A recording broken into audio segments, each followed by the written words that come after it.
the king of narco-political law enforcement corruption in Mexico. Carrillo was famous for the idea that if a load's lost, you kill everyone connected with it. That way you get the traitor. He said that someone had to get their hands dirty for the sake of Mexico. And if that meant moving drugs, well, let's move them.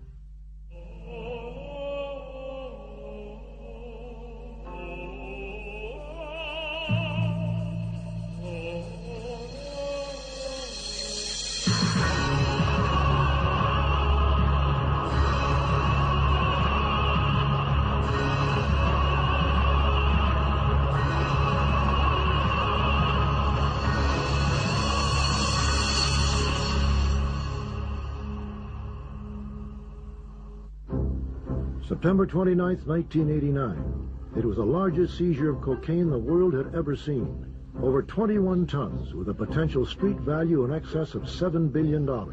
Discovered in a warehouse in Sylmar, California. Boxes of the narcotic have been stacked 8 feet high alongside bags filled with over $10 million in cash. Investigators soon discovered that the drugs had entered the United States via the bridge that connects El Paso, Texas with the Mexican border community of Juarez.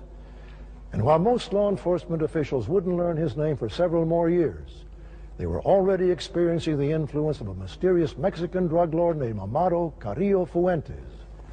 His rise to power and ultimate demise offers a rare glimpse into the narco-political underworld of Mexican organized crime.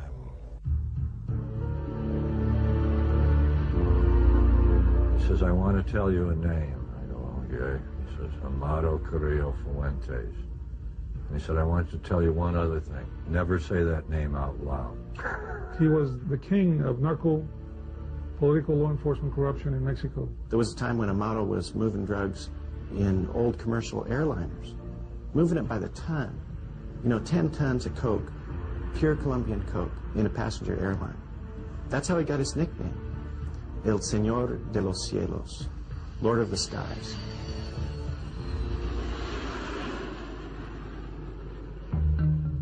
The 2,000-mile expanse of the Mexican-U.S. border has been attracting smugglers since before Prohibition, when men delivered whiskey to the thirsty patrons of Texas and Arizona. Marijuana was a drug of choice in the 30s. And after World War II, recovering GIs addicted to morphine created an enormous demand for heroin. For more than a century, Mexico's traficantes have catered to America's changing appetites. Smuggling activities are often coordinated from the state of Sinaloa, long recognized as Mexico's marijuana and heroin heartland. The U.S. Drug Enforcement Administration has even given the region a special nickname. A lot of the drug guys come out of that area. It's very poor, you know, it's a lot of ranchos. And so DEA calls it Jurassic Park, because that's where the prehistoric monsters come from. Charles Bowden is a journalist and author. His book, Juarez, the Laboratory of Our Future, takes a critical look at the forces shaping modern Mexico. You have to understand, Sinaloa has always had a bandit culture, hereditary. It's, you know, an entire state with a Jesse James ethic. Indeed, the tradition of smuggling is so strong that the region has its own patron saint. Jesus Malverde was a bandit at the turn of the century with a Zorro-like reputation for helping the poor.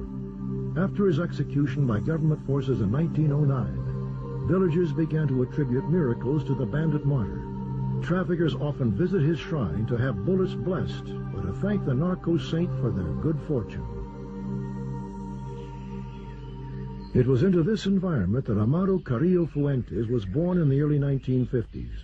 We know little of his childhood, but in the early 1970s, his uncle, Ernesto Fonseca, gave him a job harvesting marijuana. Carrillo was starting his career at the very bottom.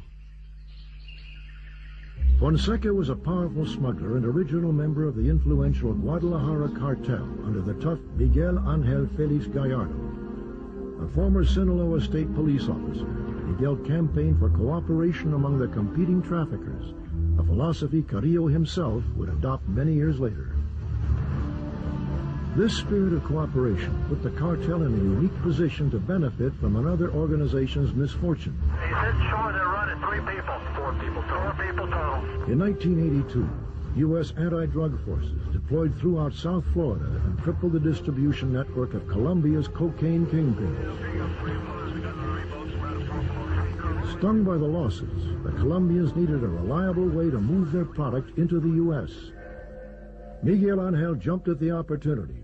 The cartel had ferried cocaine through Mexico before, but this new arrangement would encompass much larger loads and bring much greater profits, up to $2,000 per kilo. It wasn't long before the Sinaloa drug lords were making more money than ever before. Here in the Sierra Madre, where there's no electricity and people have thatched roofs, you start seeing nightclubs with lavish marble and things in the middle of nowhere. And then you notice that people that are barefoot have Uzis. And what are you supposed to think? They had a good corn crop? It is unknown how Carrillo made the transition from harvesting marijuana to full-out trafficking. Most believe that Carrillo had completed his apprenticeship and was ready for a larger role in the organization. That larger role may well have included a 5-year stint as a member of Mexico's secret police, the DFS. DFS stands for the Directorate of Federal Security, and it was the secret police agency of Gobernacion, which is the Interior Government Ministry of Mexico. Amado had one of those badges. He was an agent at the time of the bust of the Buffalo marijuana complex in Chihuahua, Mexico. A vast multi-billion-dollar operation which at the time employed 7,000 farm workers on the marijuana fields. The biggest drug plantation ever created on Earth. One so large it could be seen by American satellites. The drug complex was exposed by DEA agent Enrique Camarena, who was kidnapped, tortured, and murdered by leaders of the Guadalajara cartel, Carrillo's uncle among them. In the investigations that came out later, it turned out that the DFS was deeply involved in the protection of this operation, along with the MFJP, the Mexican Federal Police, and the Mexican Army. The cowardly murder of Enrique Quique Camarena, special agent with the Drug Enforcement Administration, was carried out by the Mexican government in conjunction, in cooperation, in partnership with the godfathers of the drug trade. Phil Jordan retired from the DEA after 30 years of service, including 10 years as special agent in charge of the Dallas office and 1 year as head of EPIC, DEA's El Paso Intelligence Center, the largest database of drug trafficking information in the world. He and Camarena were good friends. To this day, Mexico has never apologized for having captured and delivered Quique Camarena to the traffickers. Because of the international pressures that resulted, mainly from the United States, the DFS dismissed 400 of its agents. And I have to assume that Amado was one of those 400 who were dismissed at that time.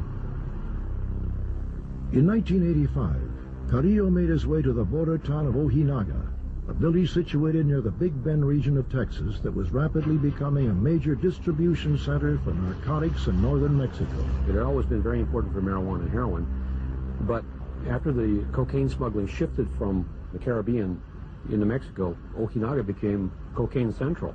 At the time, Pablo Acosta was the undisputed crime boss of Ojinaga. Having smuggled heroin and marijuana in the region for close to 15 years, he had finally taken control of the region, or plaza, 3 years previous. In a process known as piggybacking, the Guadalajara cartel had added cocaine to Acosta's well-respected operations. Pablo's strength was that he had the protection soda for that whole region, and so the cocaine coming in was secure. Nobody had to worry about it. If it was in Pablo's hands, it was safe. Proof that Carrillo was an Ojinaga came in 1985, when U.S. Customs agent detained him for carrying an automatic rifle into Mexico. This was Carrillo's first and only run-in with U.S. law enforcement, and it produced the oldest known photographs of the man who would become Mexico's most powerful drug lord. Carrillo spoke freely with the customs officials, giving them a great deal of personal information. And even though U.S. intelligence had already identified Carrillo as a powerful trafficker, they did not know how the Sinaloan fit into Pablo Acosta's organization. They seemed at least to have had a good friendship. Pablo, when I was with him, was very proud of the ingot around his neck. I asked him about that. It was a 1-ounce gold ingot, and he said it was a gift of Amado, and then he showed his watch. It was a solid gold Rolex that also, according to him, had been a gift of Amado.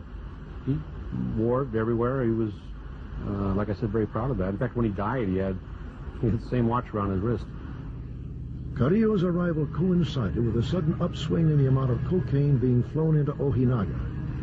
Experts now believe that Carrillo's role at the border was a dual one: to coordinate his uncle's Colombian shipments and to apprentice under one of Mexico's most experienced smugglers.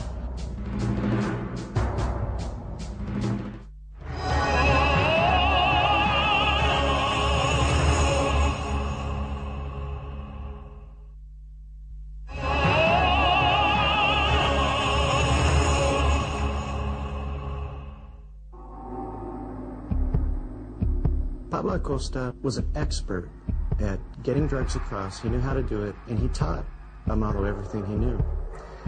Amado was a little bit smarter, though.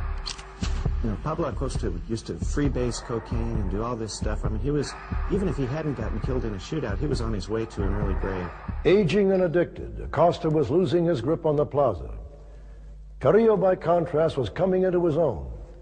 After his uncle's arrest for the murder of Special Agent Camarena, it is possible to assume that Carrillo inherited his uncle's operation. In late 1986, Terrence Papa met both men and found the contrast memorable. We were sitting there in an apartment above a radio station.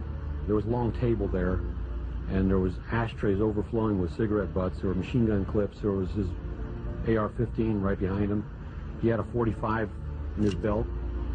At some point, he pulled out a little bag of cocaine and then a box of baking soda, and he mixed the two up and then cooked it over a flame. And it melted, it bubbled up, and then fused together. And for the rest of the night, he was either scraping that stuff into a powder, making packs of cigarettes, smoke that he kept in his pocket, or smoking this stuff. Everybody I've talked to about him attributes his decline and fall to cocaine. And then Amado came over. He walked in the room. He was dressed in Western, I recall. You know, a little bit pudgy, friendly, a little bit overly friendly, in fact. There was one thing I remember, though, that really stands out, and that was a sort of a glint in his eyes. And I think he knew the fact that Pablo was talking to an American reporter spelled his doom. I think Amado knew that. He was aiming to take over. And taking over meant getting rid of Pablo. We will never know if Carrillo ever challenged Acosta's authority directly, but in 1986, the two men exchanged heated words at a restaurant in Ojinaga. Pablo and Amado's operation included a ranch not too far out of town, maybe 20 miles, where there was an underground storage tank. It's like, you know, an old gasoline tank, you know, next to a runway.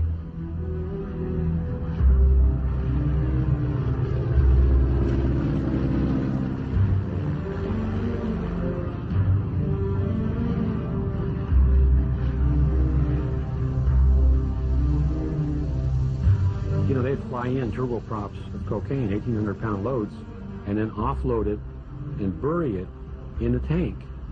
And only the traffickers knew about this tank. Somehow or other, the DEA found out about this tank. Somehow or other, Amado found out that the DEA knew about it. Now, independently of Pablo, Amado had 6 people rounded up who had knowledge of that underground tank. And he had each one of them tortured to death to find out if there was a leak or if they knew anything about a leak. And none of them did, but they were all dead. Acosta confronted Carrillo, asking him what he had accomplished by killing 6 innocent men.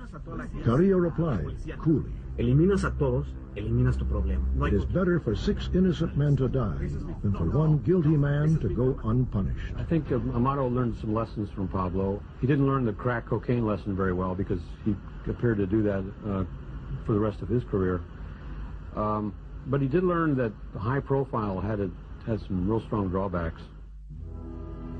During his interview with Terrence Papa, Pablo had revealed part of the protection scheme unique to Mexico's organized crime groups, that in order to control the plaza, he had to make regular payments to both the Army and the Mexican Federal Police. As soon as the interview was published, the order came from Mexico City to arrest Pablo Acosta. For the next 5 months, they chased him all over Mexico. He ended up hiding out in a river village on the Rio Grande, and he was trapped in an adobe hut for about an hour. They had a hellacious gun battle, and he was killed. He refused to give up. When Acosta went on the lam, Carrillo disappeared. Some believe he was involved in Acosta's death. I can't speak for the DEA. I can speak for the intelligence that was known, and the intelligence was that Amado Carrillo Fuentes paid the Mexican federal police $1 million to have Pablo Acosta killed. Never have a high profile. Don't talk to reporters. Don't let anyone know your name. Kill people that publicize your name. Because that's what killed Acosta. He became too well known, thereby becoming an embarrassment to the Mexican government that employed him, which they did. The police and the government in Mexico get a cut of everything, including crime. So if you want to be a criminal, the head criminal, you have to establish that you're in charge of the plaza, that you represent the criminal element. Then you can go to the comandante and cut a deal. And the comandante will tell you, you can do anything you want, but if it gets to be trouble, I'm going to kill you, arrest you, jail you. But if that doesn't happen, you just give me my bite, and you can do business. That was the way the plaza system functioned. Over time, it was natural for individual plazas to band together into larger alliances. Carrillo's original mentor, Miguel Angel Felix Gallardo, expanded his operations north of the border, forming the Tijuana cartel. Juan Garcia Abrego consolidated coastal smuggling with prohibition routes across the mountains to create the Gulf cartel. The Juarez cartel was under the control of Rafael Aguilar Gallardo, a former commander of the DFS, Carrillo's alma mater. It is from Juarez that Carrillo resumed his air shipments from Colombia, mere days after Pablo Acosta's funeral. Aguilar's former role as a federal secret policeman gave him unique access to the workings of traffickers throughout the region, information he most likely turned to his advantage in growing his cartel's influence. It is believed that Aguilar had an existing cocaine deal with Colombia's Cali cartel before Carrillo came to Juarez. Carrillo's connection to the Median traffickers was a welcome addition to the business. Then in August of 1989, Carrillo was arrested in Guadalajara, charged with trafficking for the Colombians. The military confiscated 6 of his aircraft, 4 of them jets. He was released a few months later. He was arrested, though. A photograph was taken of him that was distinctly different from the photograph taken of him in Ojinaga when he applied for a border crossing card. The only way that I could think of for a person to radically alter his appearance like that is through plastic surgery. Carrillo was in prison when authorities discovered the 21 tons of cocaine in Silmar, California. It is likely that the young drug lord had helped transport the narcotics into northern Mexico. I was in charge of the El Paso office at the time that happened. We had an idea that there was a lot of narcotics coming across. We did not know the tonnage, which came all through the El Paso corridor. It was all through the Amado Carrillo Fuentes' organization. DEA in an intercept heard a conversation between a known drug guy in L.A. and a drug guy in Colombia. And the Colombian said, they didn't get the other 20 tons, did they? Silmar terrified the American drug community because it blew the whistle on how big the volume of the traffic was. And secondly, because they took it down and it never affected the price of coke on the street. By the spring of 1990, Carrillo was out of prison and the Juarez cartel was experiencing a period of relative calm. In contrast, western Mexico was becoming a war zone. Shortly after the arrest of Miguel Angel Felix Gallardo, the Tijuana cartel split. Joaquin El Chapo Guzman and Hector Luis Palma formed the rival Sinaloa cartel. Miguel Angel's nephews, the Arellano brothers, arranged the revenge murder of Palma's wife and children. The Sinaloa cartel retaliated by sending 40 armed gunmen to attack a discotheque where one of the Arellanos was partying. The bloodbath culminated in the 1993 assassination of Cardinal Juan Jesus Posadas Ocampo, killed in a firefight at the Guadalajara airport. What that killing did, it outraged Mexican society. And it showed just how brazen traffickers had become. It showed the horrible possibilities of Mexico becoming another Colombia. The Juarez cartel took tremendous advantage of this uncivil war. expanding their territory and offering asylum to several traffickers caught in the crossfire. Even the Colombians found themselves having to make compromises.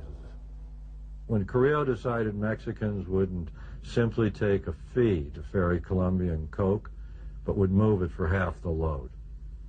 Because then when they took half the load, they started displacing Colombians in the United States in the distribution system. And that's when the roar of money hit Mexico. And that happened between 85 and 90, depending whose account and where. But the real architect was Amado Carrillo. The kid had a head for business, even if he had a cold heart.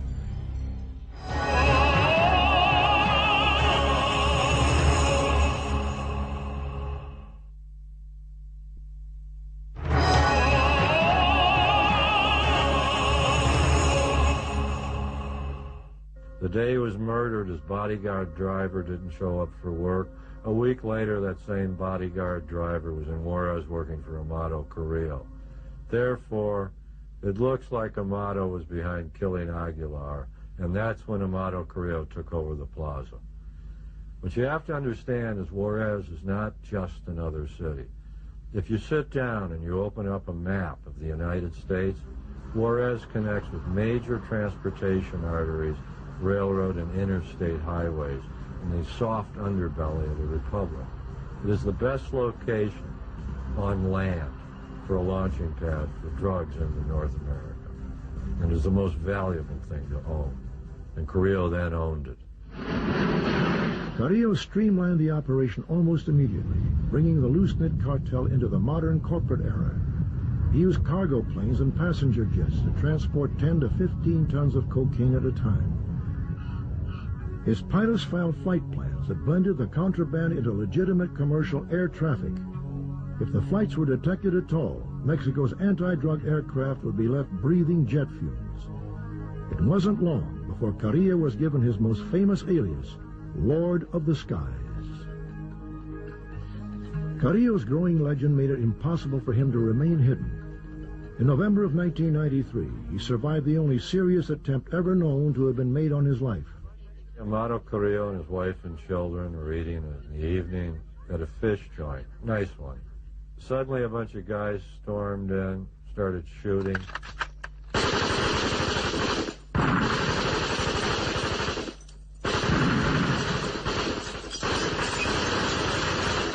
Carrillo escaped. It's believed by DEA that the reason Carrillo survived was he'd been careful enough that even his assassins didn't know what he looked like and shot the wrong man. It is still unknown who ordered the hit. Some experts say it was Gulf Cartel leader Juan Garcia Abrego trying to eliminate his main competition. Others point to the Arellano brothers of Tijuana, who were upset because Carrillo had fronted money to their bitter rival, Joaquin El Chapo Guzman. They have a saying in Spanish, plata o plomo. That means silver or lead. You take the money or you get a bullet. And that's how these guys operate. Carrillo paid his loyal followers well. Conversely, he showed little mercy for the disobedient. And security leaks, intentional or accidental, were treated with the same swift surgical response. Carrillo was famous for the idea that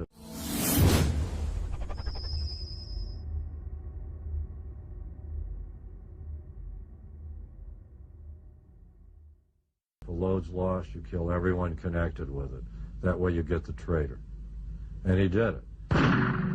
Carrillo took in 93 and 94 to killing people where he wanted the bodies found, and were tying them with yellow ribbons as a message. Gradually, Amado progressed. He apparently owned the only tiger in Juarez. There's a history among drug guys of liking to own big predators. In 96, the tiger escaped, actually, and ran around in the streets there. Was captured and sent to Ciudad Chihuahua, the capital, to be placed in that zoo.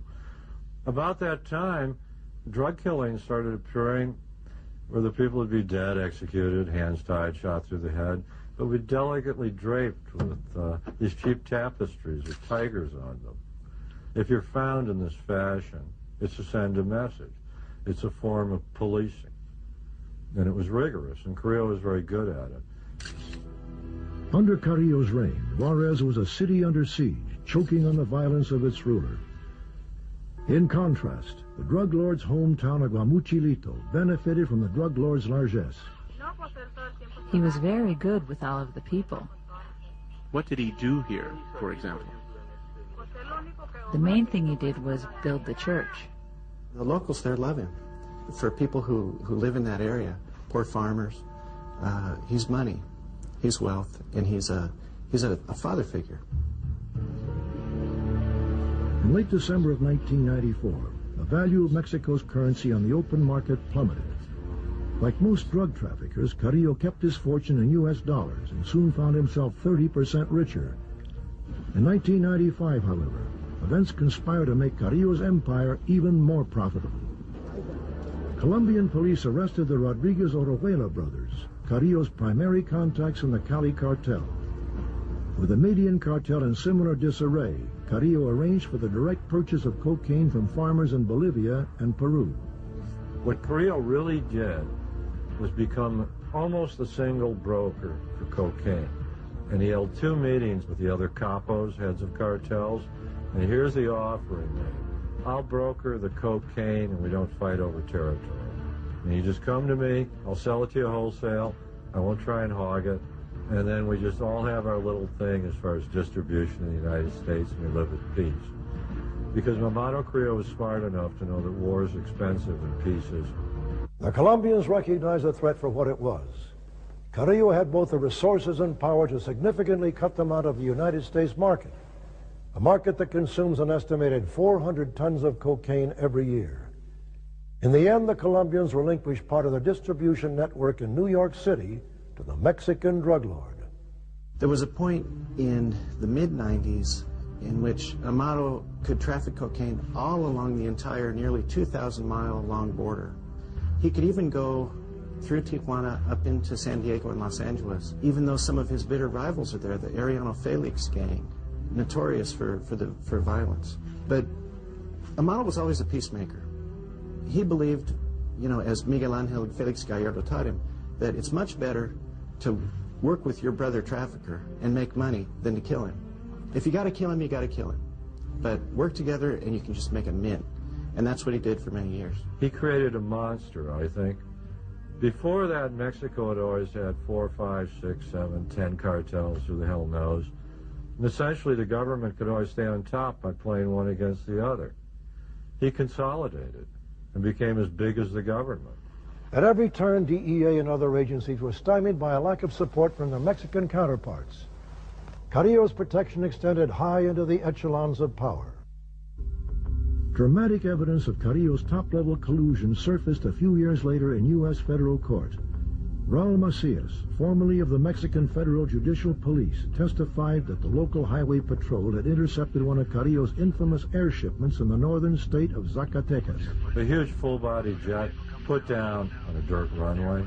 It was like a 727 or 707. No seats, full of cocaine. Typical Carrillo operation. He had a fleet of them.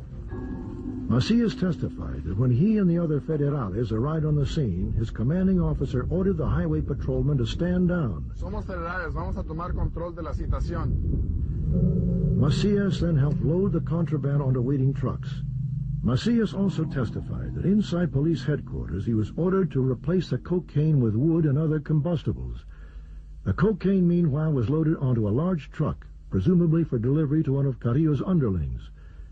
The wood was then burned, masquerading as cocaine in a public ceremony of destruction. This exemplifies the type of operations that Amado Carrillo Fuentes had. I can guarantee you that none of the 10 tons were destroyed, okay? Eventually, they found themselves back into the American market. Everything we shared with the Mexican government through the drug czar would immediately be reported to Amado Carrillo Fuentes. In the spring of '96, somebody in DEA shared informants with somebody in the Mexican war on drugs. And for 3 months after that, bodies littered the streets of Juarez. They were instantly translated, you know, the names given to the cartel. U.S. Customs agents intercept close to 1 million pounds of narcotics every year. The agency has had great success with its domestic air interdiction program. which monitors air traffic across the nation. When Customs identifies an illegal airborne shipment, agents go on the offensive, tracking and chasing suspects until they are forced to land.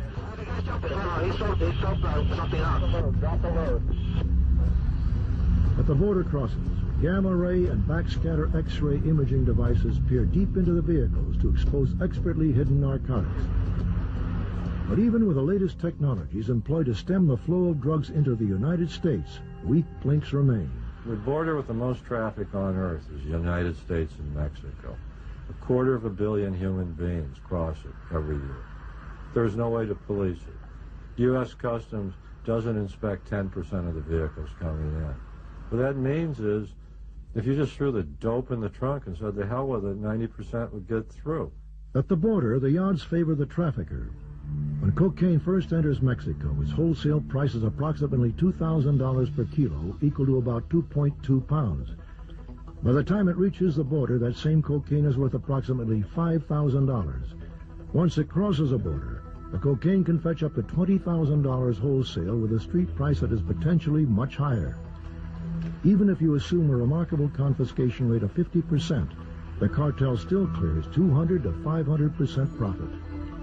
And when you factor in the potential for corruption of U.S. officials, the odds improve even further. There's documentation, there's cases where inspectors have been paid up to $1 million to look the other way as a load of cocaine goes through the port. If you look at a checkpoint on the border and there's 30 guys working there, you'd have to be a fool to buy 30. You only need one. Just run it when he's on or she's on. You don't have to corrupt many. And I'll tell you what you do next then. To protect your boy, you throw that guy a load. You say there's a Buick coming through with 200 pounds of coke in the trunk. So he looks clean. That's done all the time. And it's because the money's too big in drugs. Drugs corrupts everything and everyone.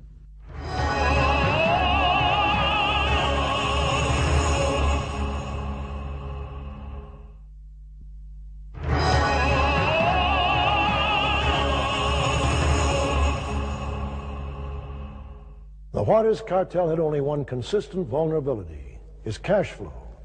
Until the gargantuan profits had been laundered into legitimate-looking dollars, Carrillo couldn't touch them. Drug money is not hiding in the ground in 55-gallon drums. Drug money is in commerce with the rest of the money. It gets there because money launderers use the same facilities that legitimate corporations use who earn money. The laundering process was surprisingly simple. By secret arrangement between trafficker and banker, cash generated from drug sales in the U.S. was smuggled back into Mexico and deposited in any one of several Mexican banks. The bank would then issue the trafficker or his representative bank drafts in U.S. dollars drawn on the Mexican bank's accounts at major U.S. banks. The cash itself would then make its way back across the border by armored car and be deposited in the U.S.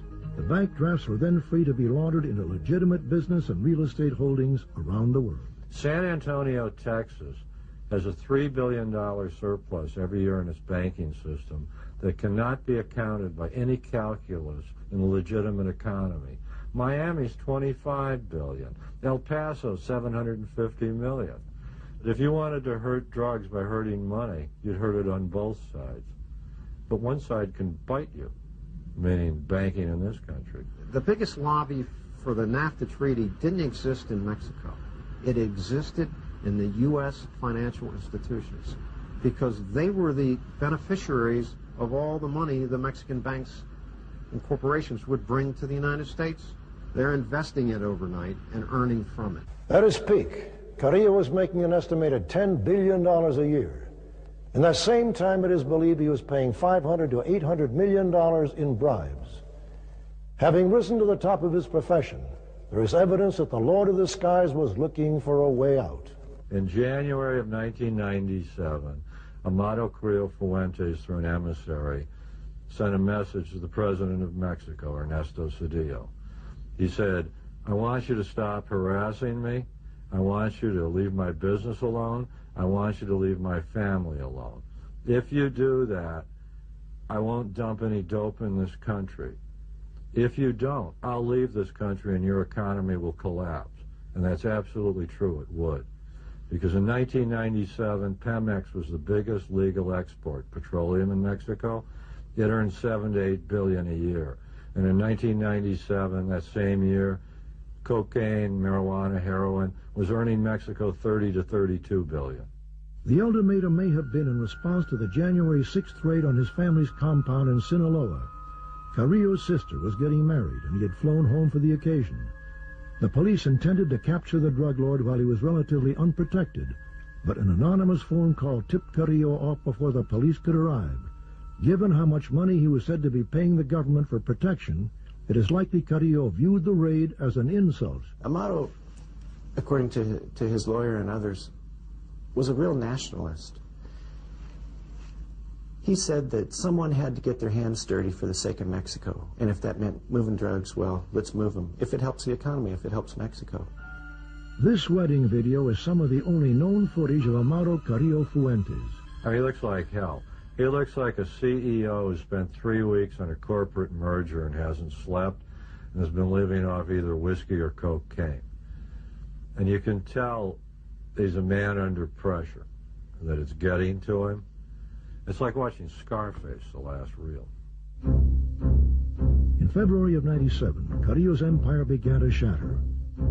General Jesus Gutierrez Rebollo, recently appointed Mexico's newest anti-drug czar, was discovered to be living in a luxury apartment paid for by Carrillo. It was a scandal, a huge scandal. You know, to have the head of your anti-drug agency to be on the payroll of the country's biggest drug trafficker. It's kind of like having somebody working at Los Alamos and giving all of our nuclear secrets to the Chinese. The general's arrest came a mere 2 weeks after having been in Washington, D.C. to meet with U.S. drug czar Barry McCaffrey and discuss confidential counter-narcotics operations. To the press, McCaffrey even expressed his belief that the general was an officer of highest integrity. After he was appointed, General Gutierrez Rebollo had a meeting with reporters. He said, you know, the problem isn't these big drug cartels in Mexico. You gotta be real concerned about these little cartels, the cartelitos. They're the ones that are really much more important than the big guys, because if you add them all up, they're bigger. He was telegraphing his message. He was saying, I'm not going after Amado.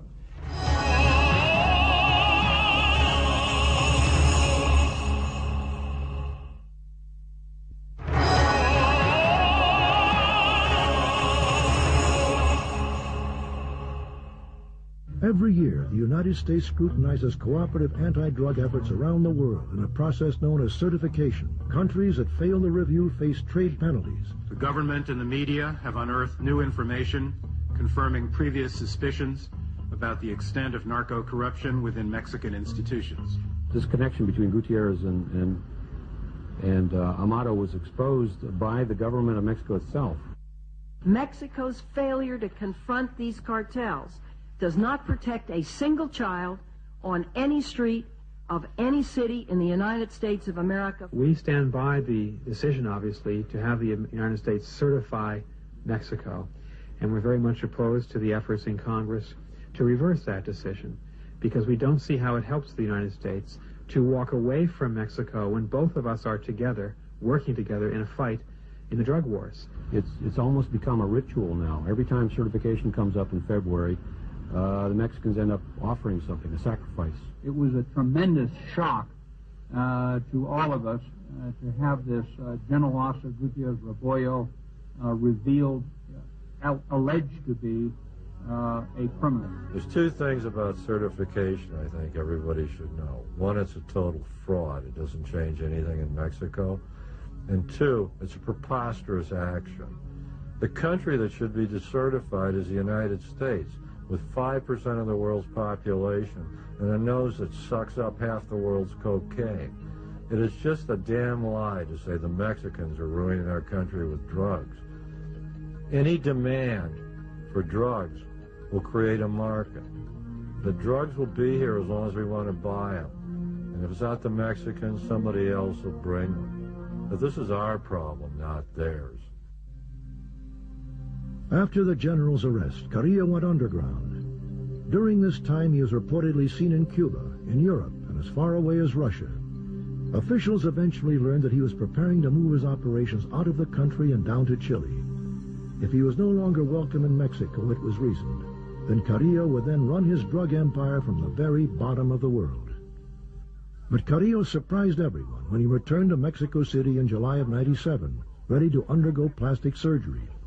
He checked into the hospital under an assumed name. For over 9 hours, a team of 4 doctors operated on Carrillo. Radical liposuction removed 20 pounds of fat. Facial sculpting altered his appearance.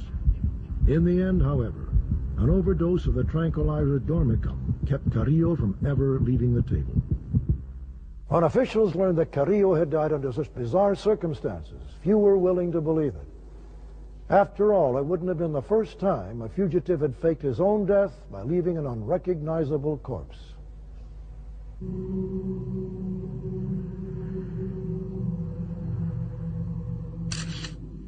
It so happens that the DEA, or the FBI, I'm not sure, but a couple of agents were allowed to take fingerprints of the body.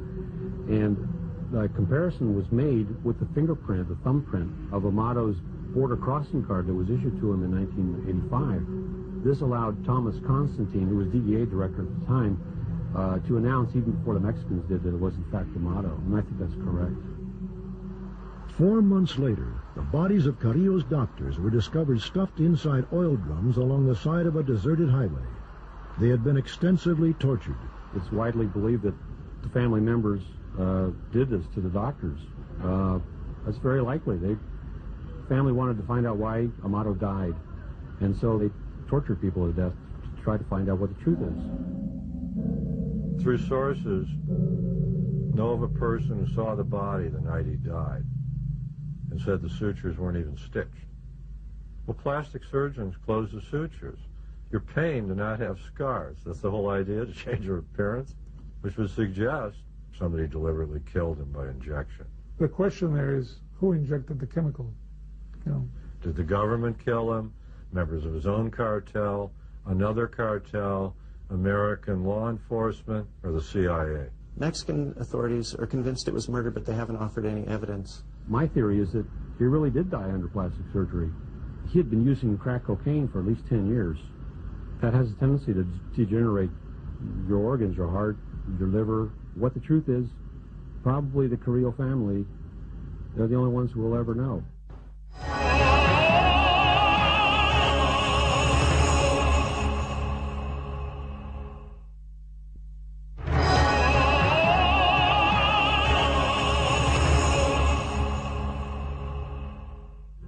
Carrillo's sudden death left a power vacuum in the Mexican underworld. Within the Juarez cartel itself, no clear replacement for Carrillo has yet emerged. After the death of Amado Carrillo Fuentes, a drug war, in the true sense of narco-traffickers fighting each other, emerged. They like to say Mexico's been relatively quiet. The FBI figures there's been 1,000 drug murders in Mexico in the last 24 months. I think that's low. One of the emerging figures is a guy by the name of Juan José Esparragosa Moreno. His nickname is El Azul, blue, that means. He got that because his skin is so dark it resembles the blue-black sheen of a polished gun barrel.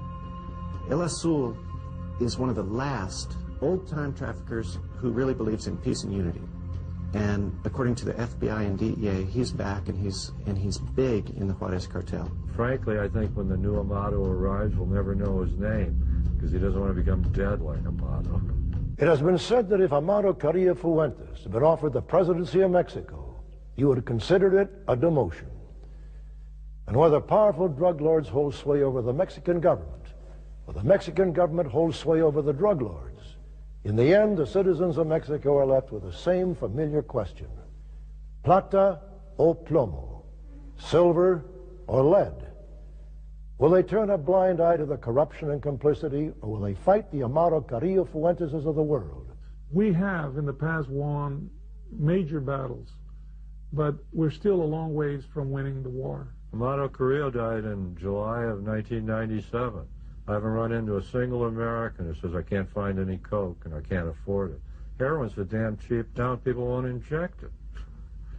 They just snort it. No, his death meant nothing. It was like the death of the head of General Motors. The Chevys just keep rolling off the line. That you have to give the devil his due. He built something durable. In Mexico, if you ask people about Amado Carrillo, ordinary Joe Sixpack on the street is going to say, well, he's still alive. You know, there's such belief in his myth, his power, his legend, that some Mexicans think he couldn't be dead. He's the Lord of the Skies. He can't die.